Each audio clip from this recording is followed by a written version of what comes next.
Hey everybody, today I just wanted to do a quick video on interfaces in LabVIEW. So this is assuming that you already kind of understand some of the fundamentals of object-oriented programming. If you're not familiar with what that is and what LabVIEW classes are, I have some previous videos. I highly recommend you check them out. Yeah, because it's going to assume you kind of already understand some of that stuff. So getting started, to create an interface in LabVIEW in our project, we can just go New and select an interface. So this looks just like when you want to create a class.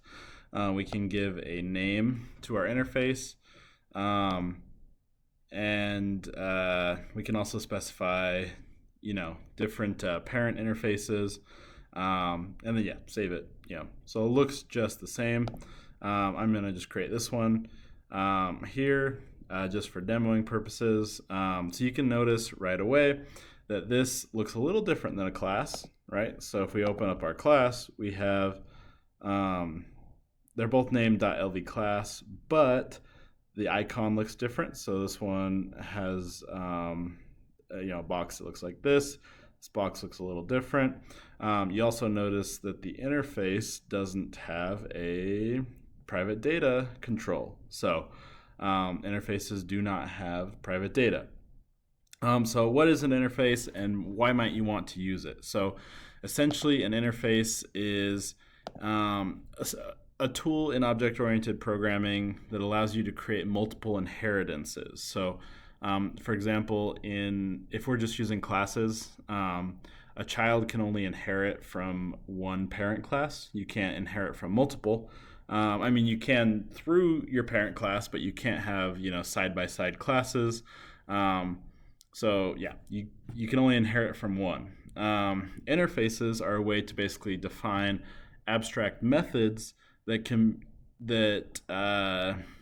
you can basically have multiple inheritances through those, right? So I could inherit from a single parent class, but I also could inherit from multiple different interfaces. And there's really no limit to the amount of interfaces that I want to inherit from, which is kind of cool. So basically a way is a tool that lets you have multiple inheritances. But yeah, this is kind of what it looks like. So for this demo, I have this vehicle interface created.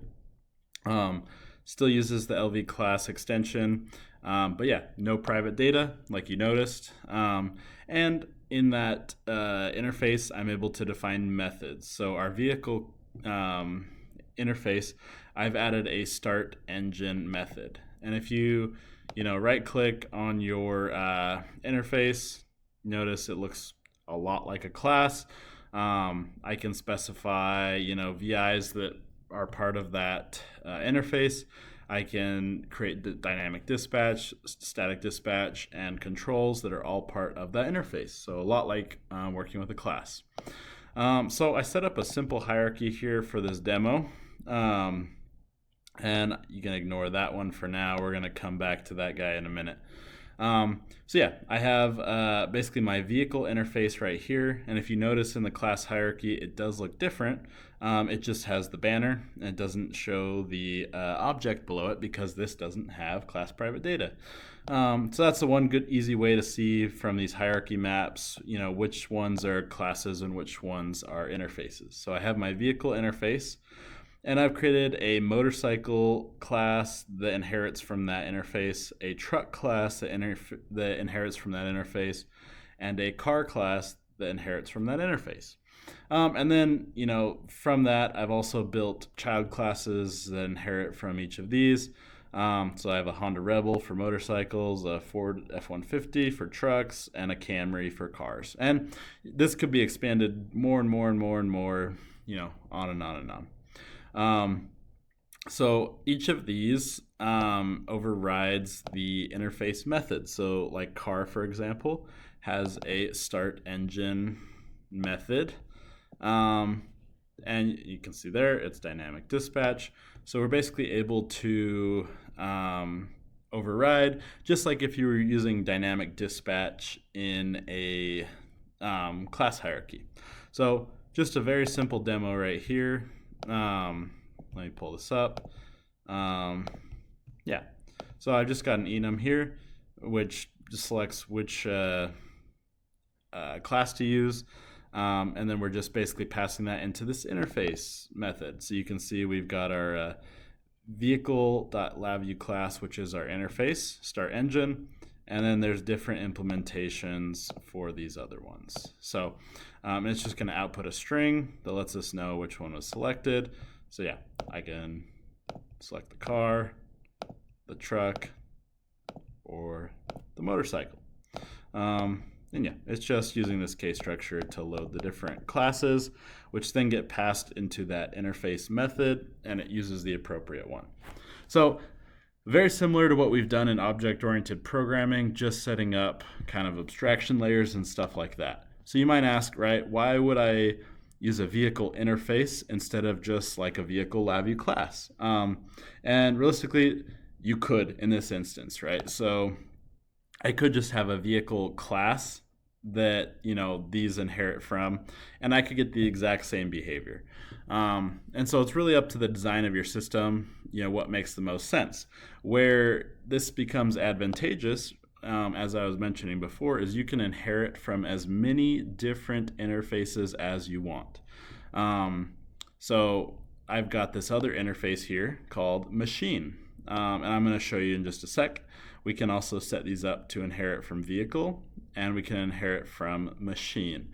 So we can basically pull methods from this, and vehicle could be a class that I could inherit from, but I also could inherit from interfaces, and I can have all sorts of different interfaces.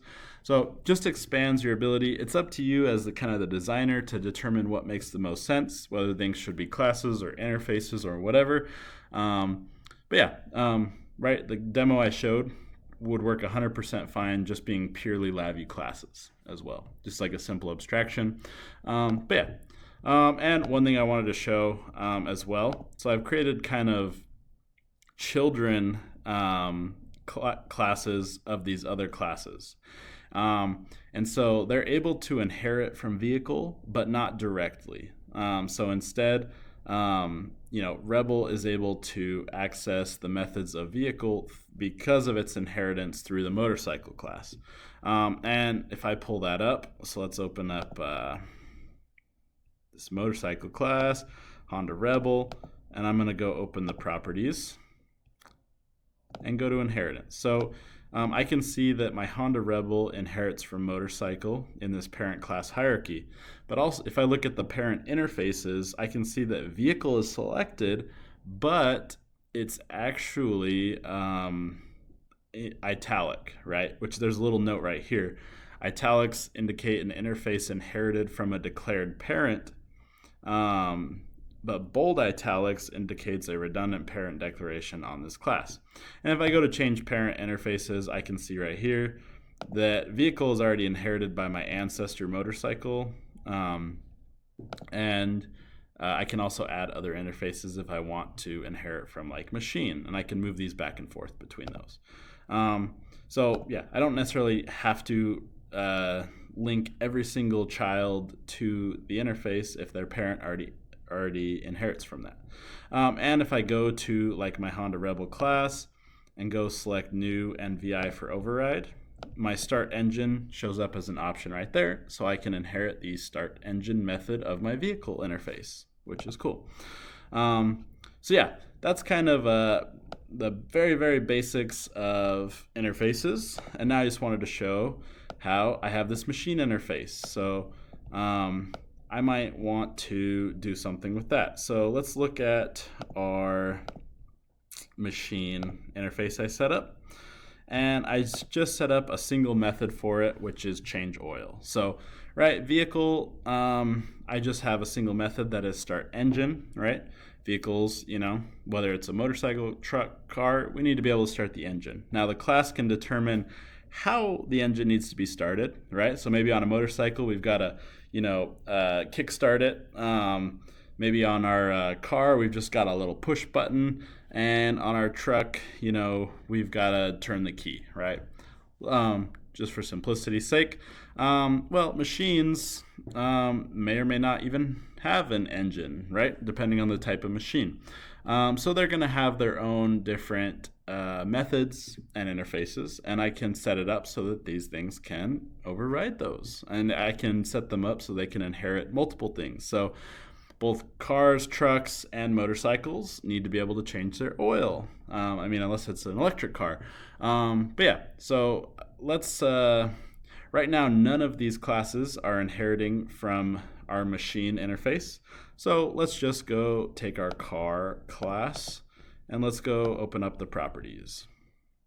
I'm going to go to inheritance and I'm going to change our parent interfaces. So right now we're only inheriting from vehicle. I'm going to add machine to that and click OK. And there we go. So now you can see that our car class can inherit from vehicle, but it can also inherit from machine, which is pretty cool. So I can open up my car class, I can open up new, and I'm going to do VI for override, and I can add an override for the change oil method. So now I can create a specific implementation on how you change an oil on a car. And then because of that, the Camry class that inherits from car can now override start engine and change oil. And I could create as many other different classes as I want, or interfaces, and I can have my classes inherit from as many interfaces as I want. So I could create, stuff for all sorts of different things. So just basically as a tool to help you augment what you can do with object-oriented programming. Instead of just having a single inheritance, we now can have multiple inheritance, and we can leverage all sorts of different design patterns, and just expanding what you can do with object-oriented programming. So like I said from the beginning, it's really up to you as the developer to design things how it best makes sense. So there's lots of times where interfaces, I think, don't make sense. And there's times where they do. So it's kind of up to you to figure out what makes sense. But yeah, this is the basic principle. They work a lot just like LabVIEW classes. You just don't have that class private data, and you're able to inherit from multiple interfaces at a time. So those are the big differences. Hopefully that was helpful, and thank you guys for watching. Canon Controls is your gateway to mastering LabVIEW. Dive into programming for data acquisition, industrial communications, and manufacturing automation. Explore how to enhance your projects with cybersecurity best practices. Join the journey to elevate your skills and secure your systems with every episode.